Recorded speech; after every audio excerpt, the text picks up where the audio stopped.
Last time I think we finished chapter 7. I was going to say 7. Sounds good. So we started talking about the first law of thermodynamics and all that energy stuff. So now we can go back ahead and we're going to cover all the rest of thermodynamics in this chapter. Nice thing about this chapter is we get to use some other letters. So we'll talk about entropy, which is delta S. We'll talk about free energy, which is delta G. And it wouldn't be a 200B lecture if we didn't come back to our good friend K there at the end. But we will also talk about, obviously, the equilibrium constant as well in this chapter. So we'll kind of put together the stuff we did there in terms of 7 and energy and the rest of our thermodynamics. So let's talk a little bit about the idea of spontaneous physical and chemical processes. So once again, I might have mentioned it before, but sometimes people have maybe a wrong sort of idea about, in the terms of thermodynamics, spontaneity. And if something is spontaneous, it doesn't necessarily mean that it will occur like really fast. So sometimes people sort of associate spontaneity with like you snap your fingers and it's going to sort of occur like really, really fast. So in the context here of this chapter, when we talk about things being spontaneous, we're really just talking about whether or not under those conditions, we would expect, for example, the reaction to take place. Now, that reaction could take place if it's spontaneous, and it could take place really fast, or it could take place really, really slow. But if it is spontaneous, it will actually take place at some point. So when we talk about really how fast or slow a reaction takes place, that's more kinetics that maybe you did in 200A. And that deals with really how fast or slow a reaction takes place. So here, when we talk about spontaneous reactions, we're really just talking about the idea that under those particular set of conditions, we would expect this reaction to actually occur. And again, it could occur really fast or it may occur really, really slow. And even if it does occur really, really slow, it just means it will eventually happen. You just got to be patient. That's why, as you might be familiar with, in certain cases, we add catalysts to reactions. So reactions do occur spontaneously and they will happen, but some reactions are really, really slow. So we could kind of speed up the reaction happening by adding something like a catalyst to it. So these are some examples of spontaneous processes. The waterfall runs downhill. We don't usually see the water go uphill. A lump of sugar will definitely dissolve in a cup of coffee.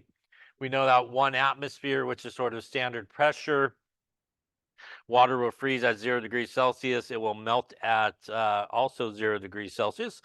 And it will, heat always flows from the hotter object to the colder. Gas will expand in a bulb, and iron, pretty much exposed to a little bit of moisture and some oxygen, is pretty much all you need for spontaneously to have rust occur. Yes, sir. So spontaneous reaction will happen if there's solution that is not spontaneous.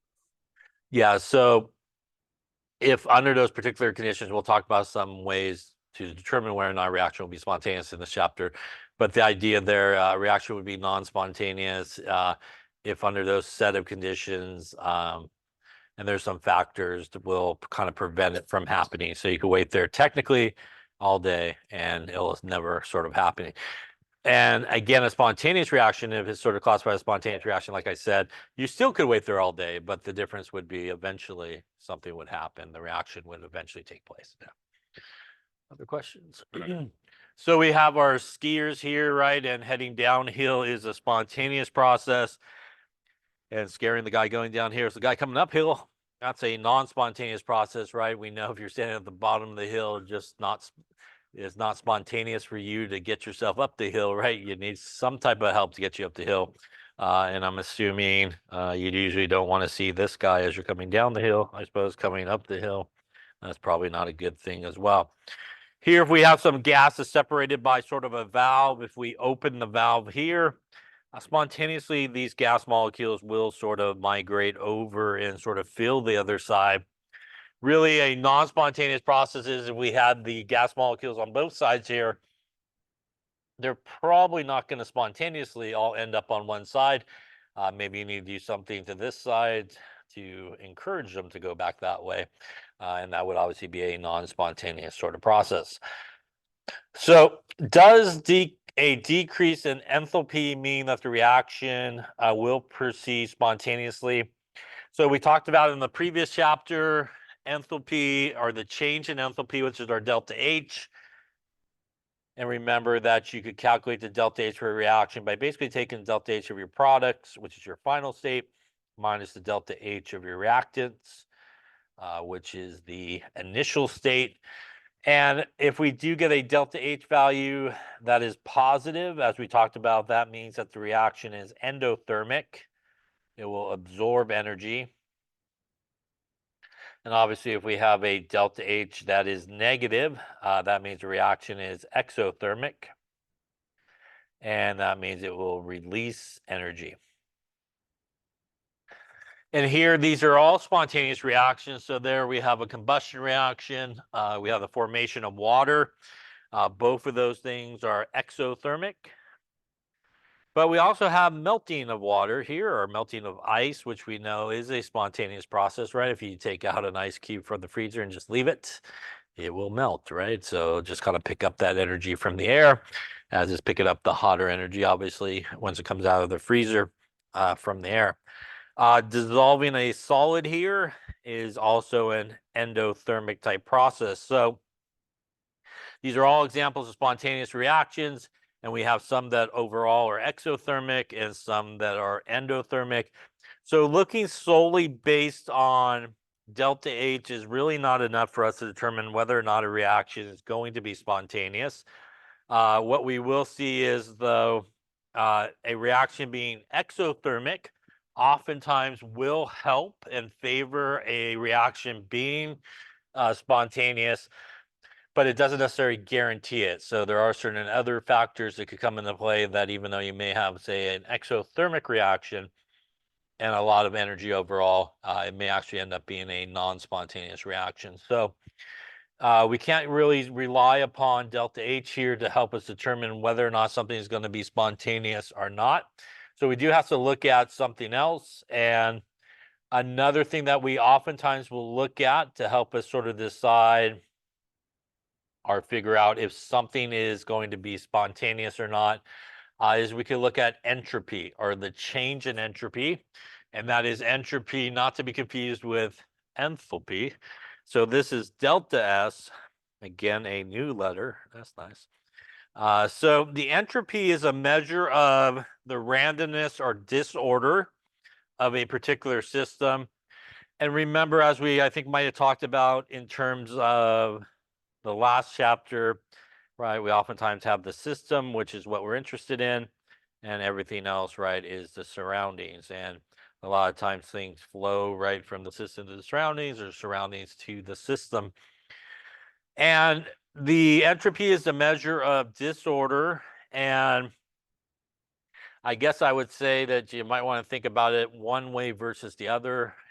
I may say it both ways, but if we have the order, and the orders of a system really starts to increase, what that means is we will actually see a decrease in the change in entropy. And as the amount of disorder increases, which means the amount of order decreases, whichever way you want to think about it, we'll actually see an increase in the entropy. So a lot of times when we think about sort of values, we sort of associate a lot of times negative values with something being, something happening, something giving off something.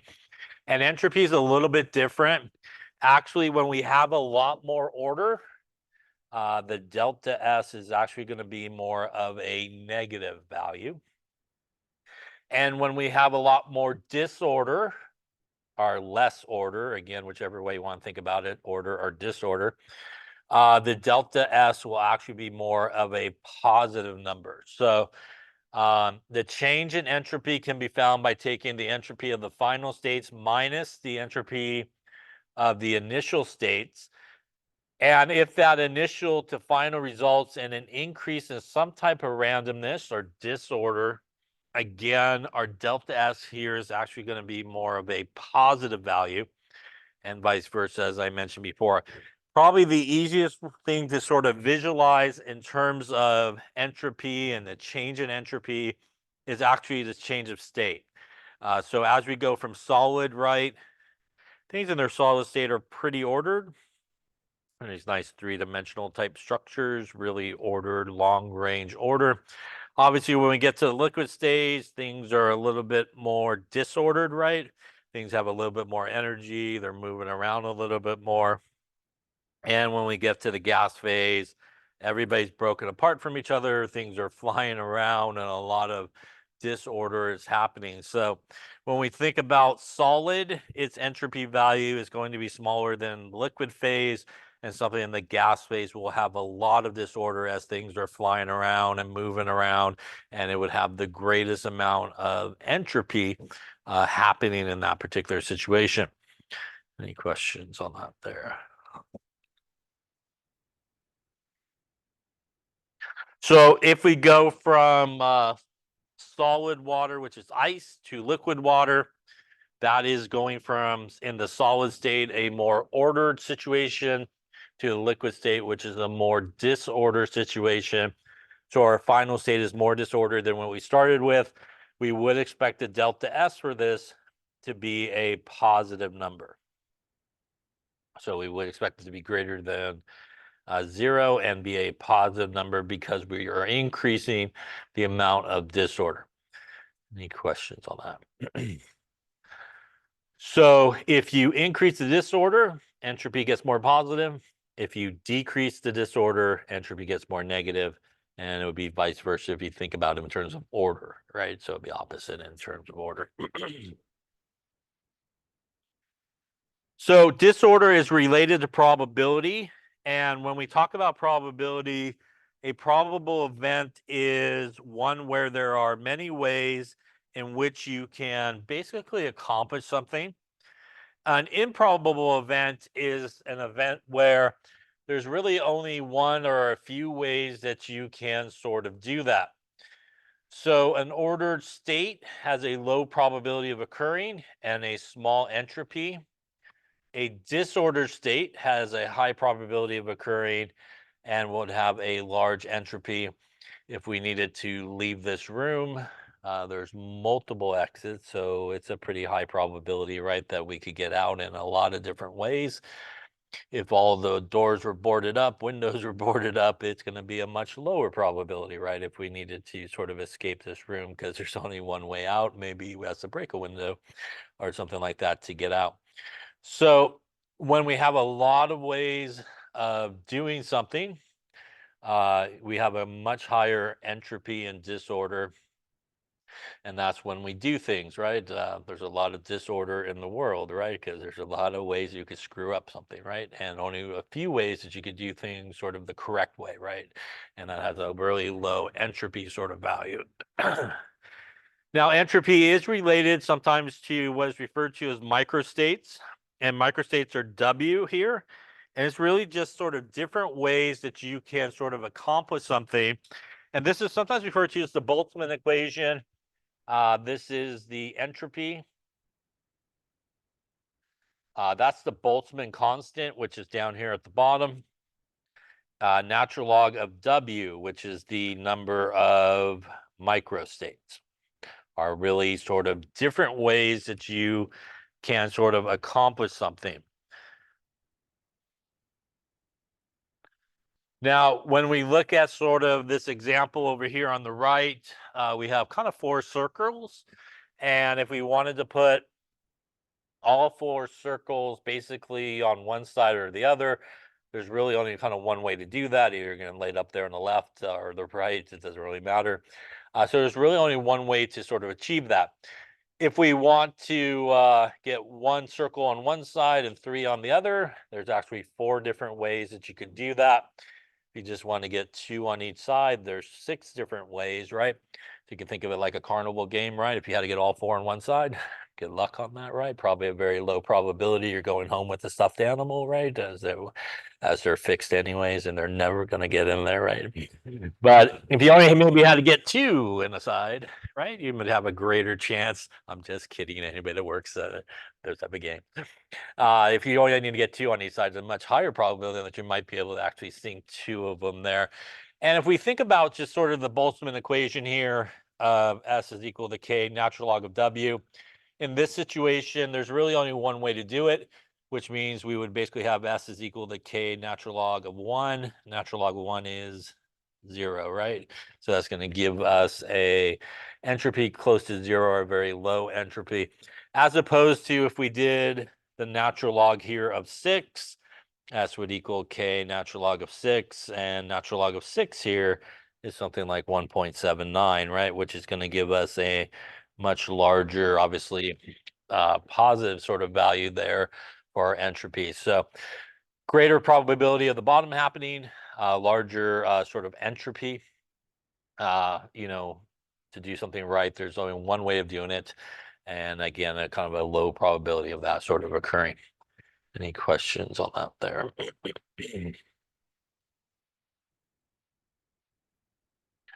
So here are some examples that lead to an increase in entropy.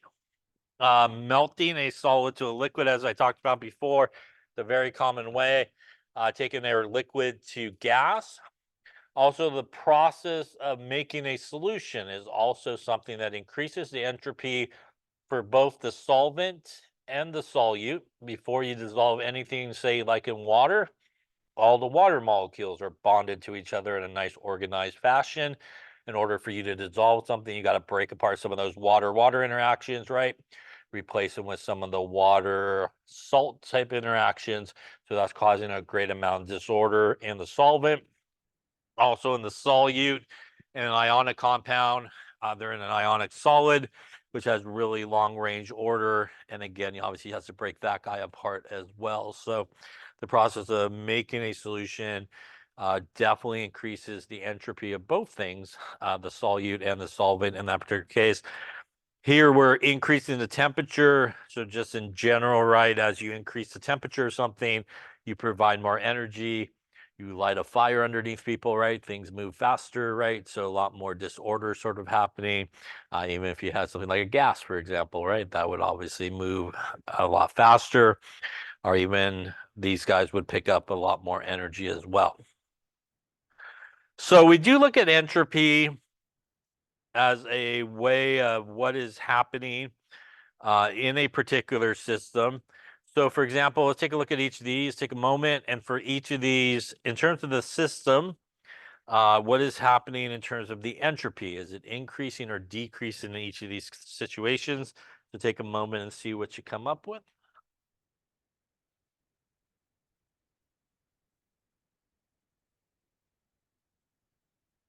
Okay, let's take a look at these and see how we're doing. We're going through condensation. So condensation means we're really going from gas back to liquid, right?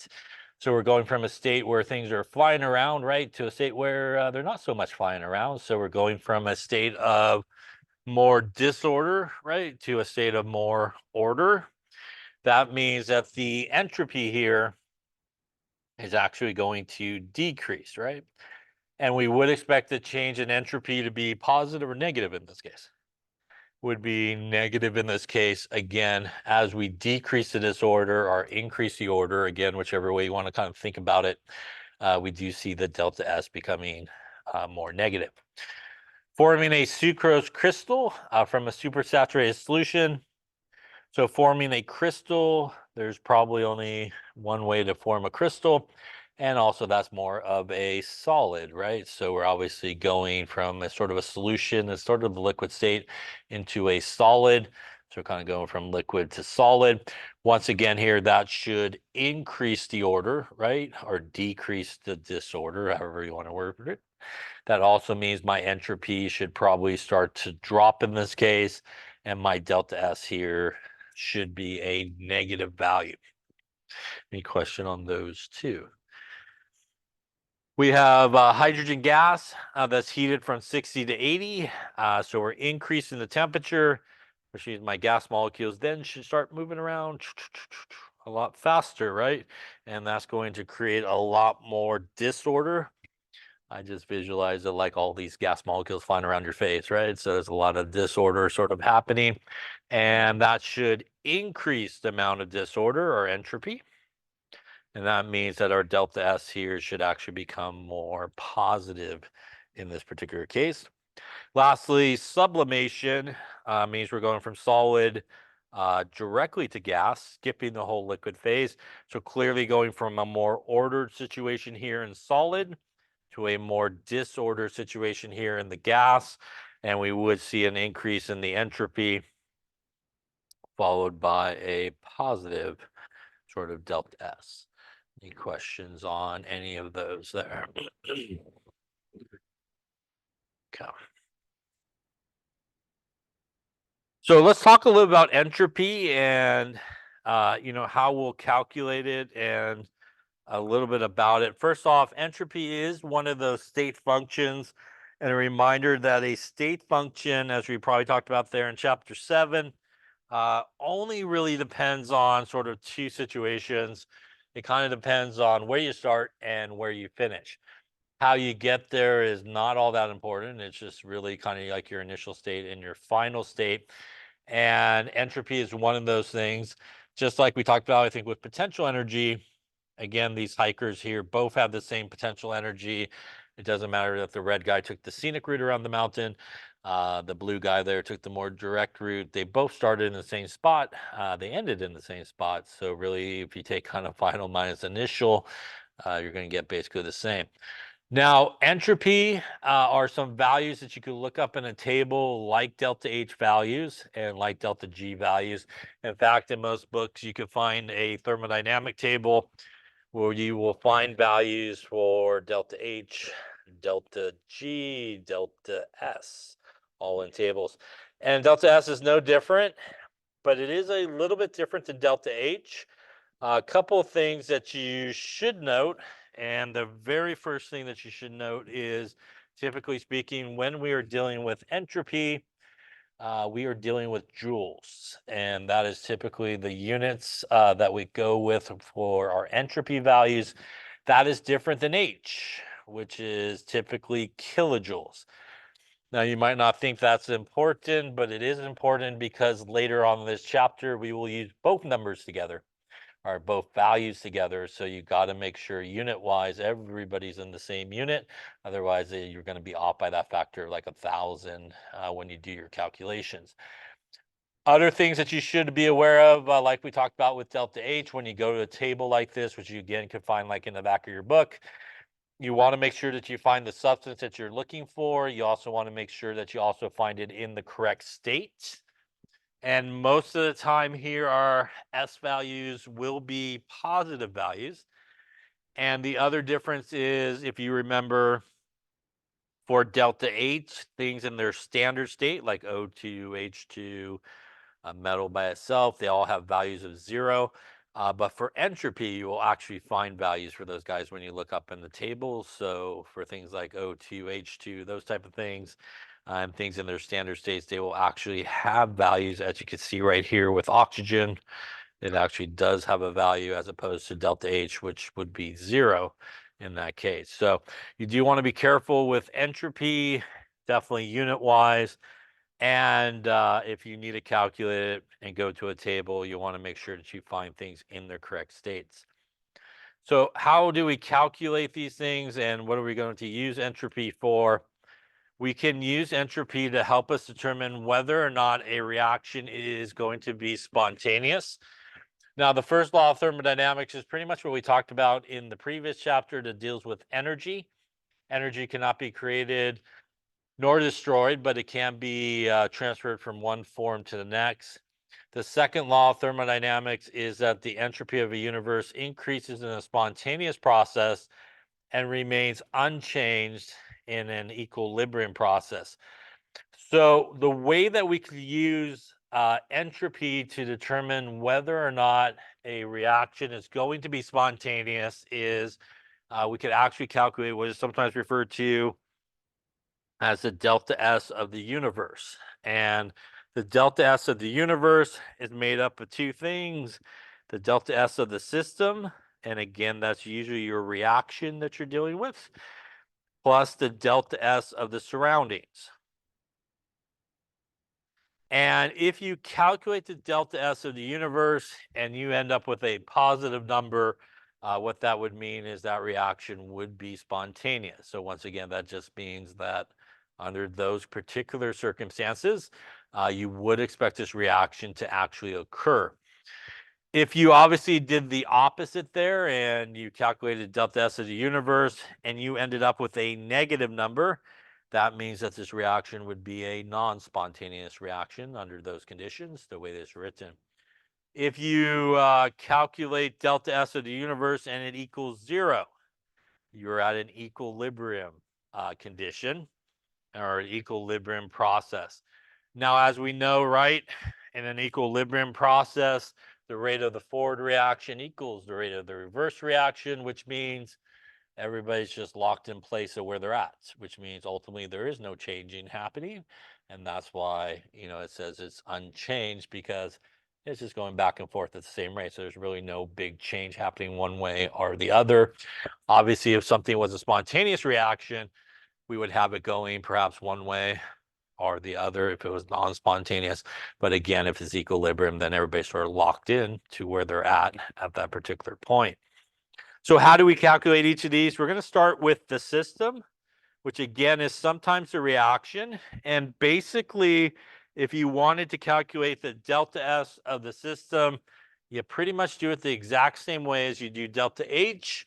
You would go to the table and you would look up the values for the delta S's for all your products, and then you would subtract them from the delta S's of all your reactants. So we basically would take our delta S of our reaction, our system, delta S of our products, minus the delta S of our reactants. We do the exact same thing we do with delta H, which is we do multiply by the coefficient. So in the balanced equation, we would calculate our delta S in this case by taking 4 times the delta S value of B minus 2 times the delta S value of A in this particular case. So again, we do have to take those coefficients into account and multiply them by the values that we find in that table.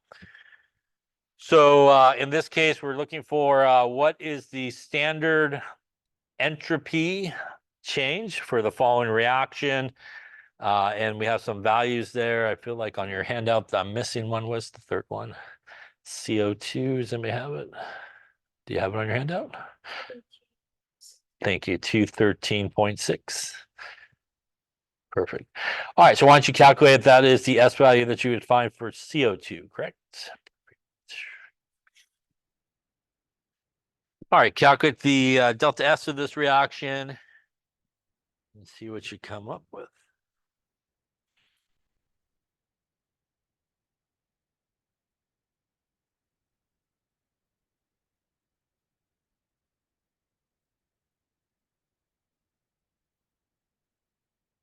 Okay, so let's take a look and see. So once again, if not provided for you, you would need to go obviously to that table. Again, in the back of the book, usually there is a table of all these values, and you would look them up.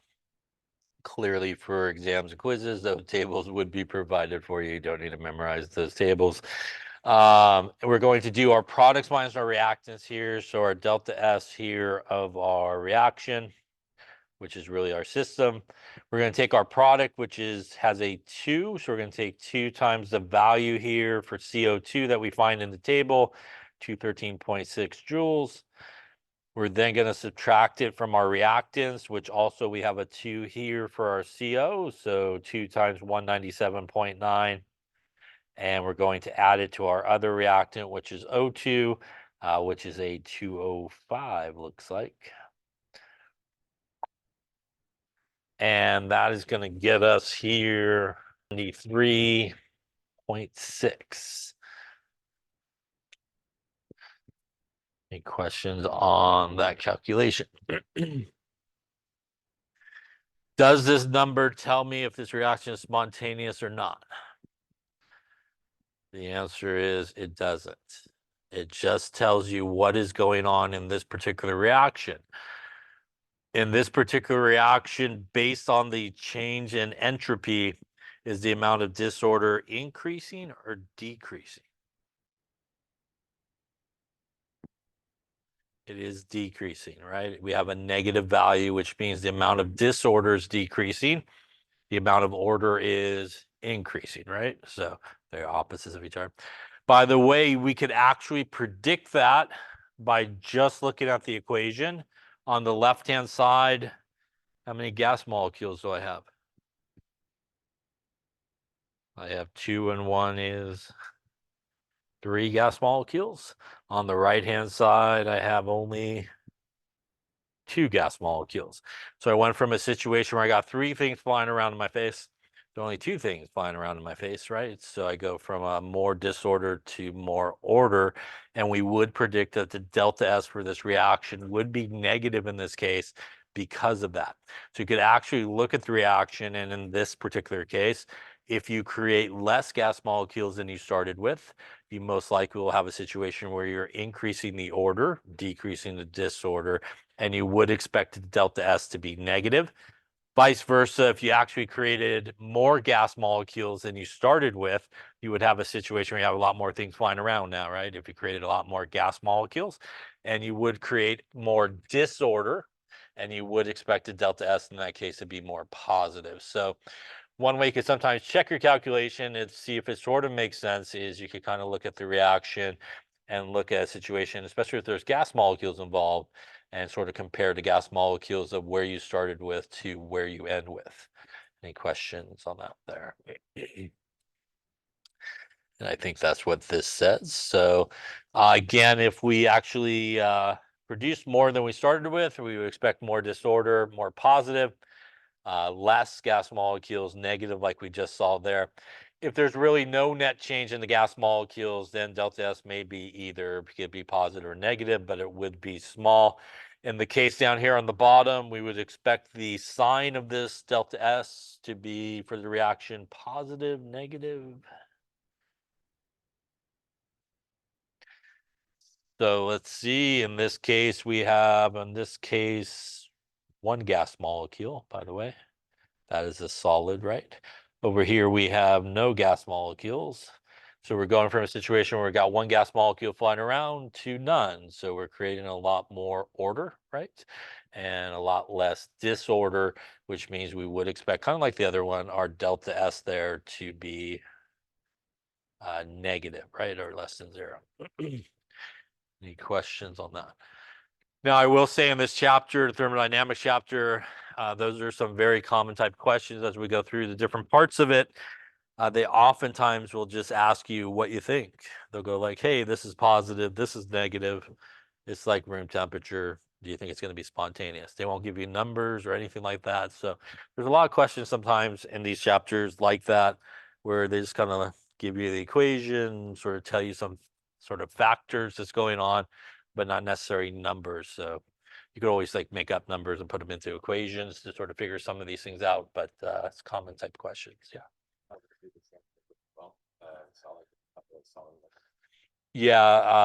Yeah. So in this case, really, because gas molecules, right, have actually a greater amount of entropy than even solid and liquid. Remember, solid and liquid is more, but there is a pretty big jump in terms of the entropy as you go from liquid to gas because things are just flying around crazily, right? So definitely we kind of look more at the gas molecules and kind of compare gas molecules to gas molecules because of that. Yeah. Other questions? So let's talk then about how we would calculate the delta S for the surroundings. So we did our system or our reaction.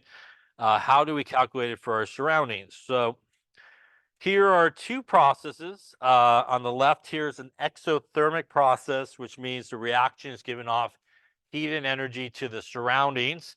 Also means that the delta H here is going to be negative. On the right-hand side, we have an endothermic process where the delta H will be a positive number in this particular case. So we're going to talk about here sort of the effect of these type of reactions on the surroundings. So we'll take the exothermic situation here first. If my exothermic reaction in my systems gives off all this heat and energy to the surroundings, we would expect, right, the surroundings to pick up all that heat and energy, and that's going to make the surroundings have a lot more energy, and perhaps if they're gases and stuff like that, start moving around a lot faster. So because of that exothermic reaction giving off the heat and energy to the surroundings, we would actually expect the surroundings entropy to increase because it's going to pick up all that energy. It's going to create a lot more disorder in the surroundings. Now, opposite is true here. We would expect in an endothermic process, all the heat and energy leaving the surroundings, heading to the system in this case. And that means that all the surrounding is going to lose that energy, which means if they're, for example, gas molecules or something like that, they're going to slow down. And if they're other type of molecules, they're also going to slow down, right, as they lose that energy. That's going to actually create a lot more order in the surroundings. And we would expect the delta S of the surroundings, as you see down there, to be more negative as it creates more order. Here we would expect the delta S of the surroundings to be more positive. So there's an opposite relationship in terms of the surroundings. The delta S of the surroundings is proportional, is what that's supposed to be, to negative of the delta H of the system. What does that mean? I don't know. Let's see. So if we have our delta H of our reaction and our delta S of our surroundings is equal to negative delta H of our reaction, if my reaction is exothermic, my delta H is going to be negative, which means my delta S of my surroundings will be a negative and a negative, which gives you a positive number, right? So negative of the delta H gives us a positive delta S of the surroundings.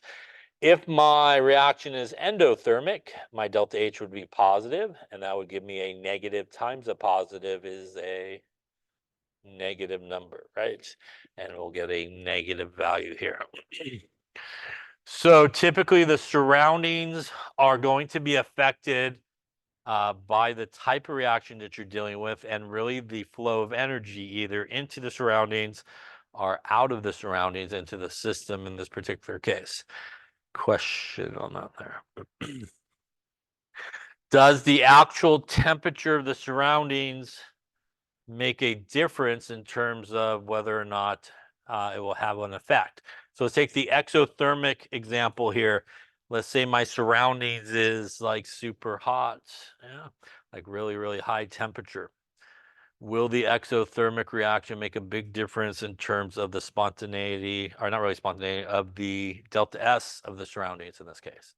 If my surrounding temperature is really hot to begin with, it will not. Yeah, and that's because it's like super hot to begin with. The added energy coming from the reaction is not going to make a big difference.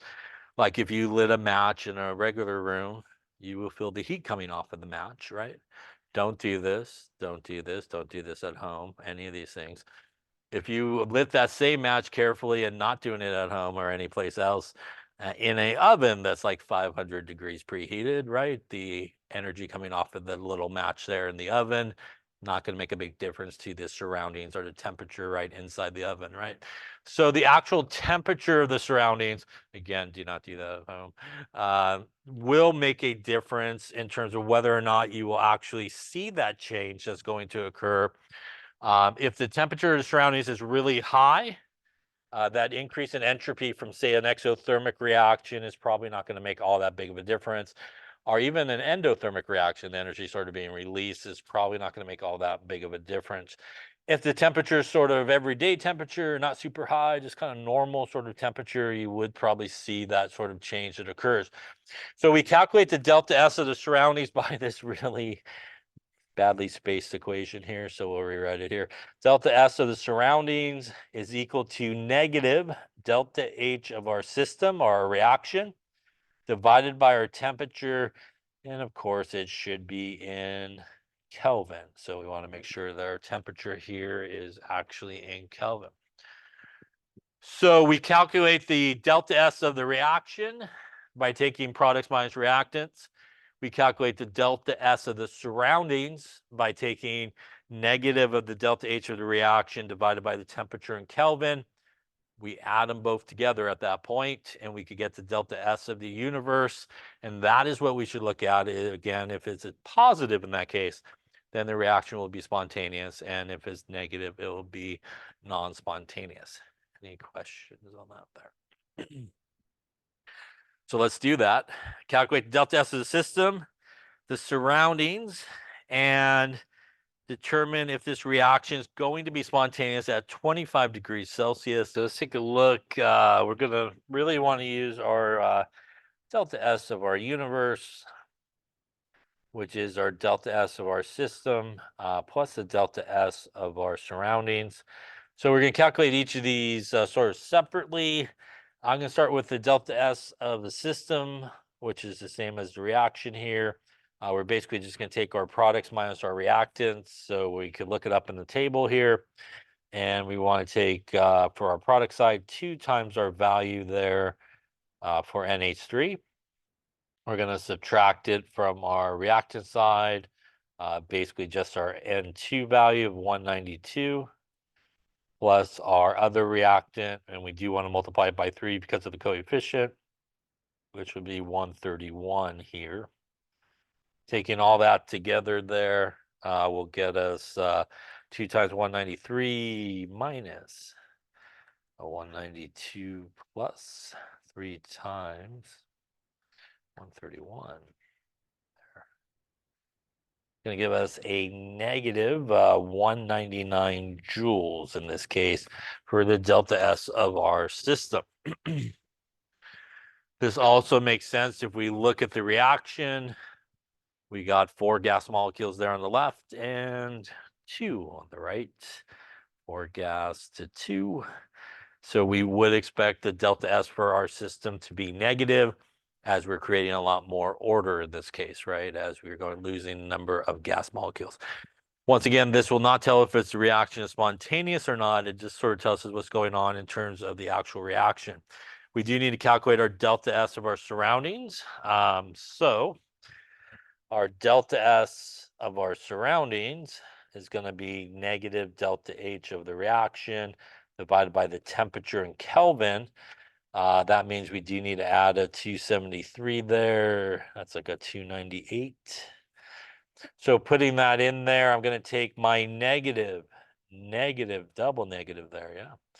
92.6. I'm going to multiply it by 1,000. And the reason I'm going to do that is I'm going to convert it to joules because I'm going to add it to my other number that's in joules right now. So again, that we have the right units. Want to make sure.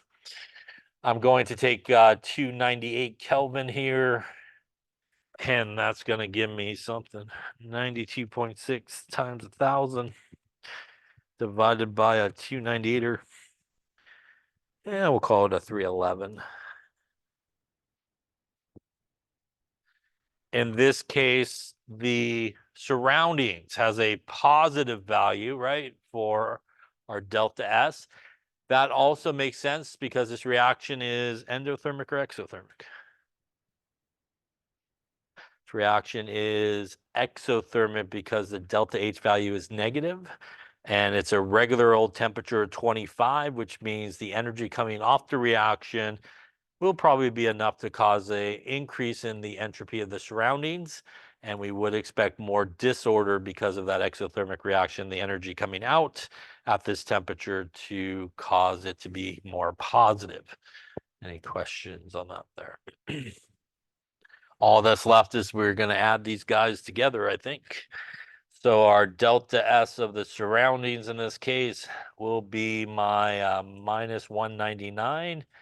And again, this is where we do want to watch units. So if you're still in kilojoules here, you need to change it before you add. And And by the way, if you were in kilojoules, like 0.311 kilojoules, right? Minus 199 plus a 311, gonna give us a $1.12 here for our delta S of the Ssurr universe in this case. Is this reaction spontaneous? Delta S of the universe is positive, which means this reaction is spontaneous. Yeah.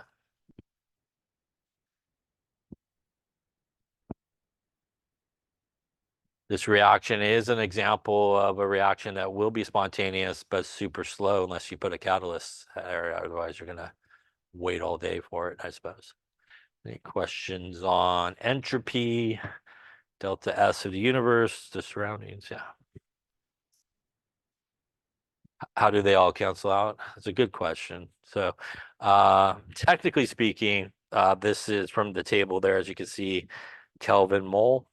Technically speaking, when you're doing that too, that's 2 moles. The moles get rid of it.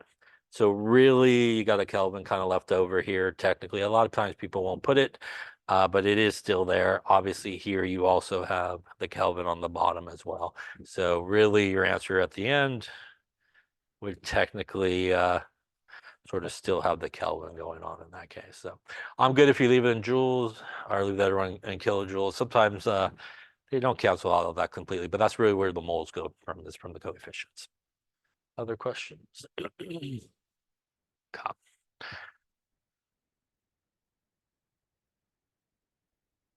So the third law of thermodynamics is the entropy of a perfect crystal substance is going to be 0 at the absolute 0 temperature. And I think actually we're going to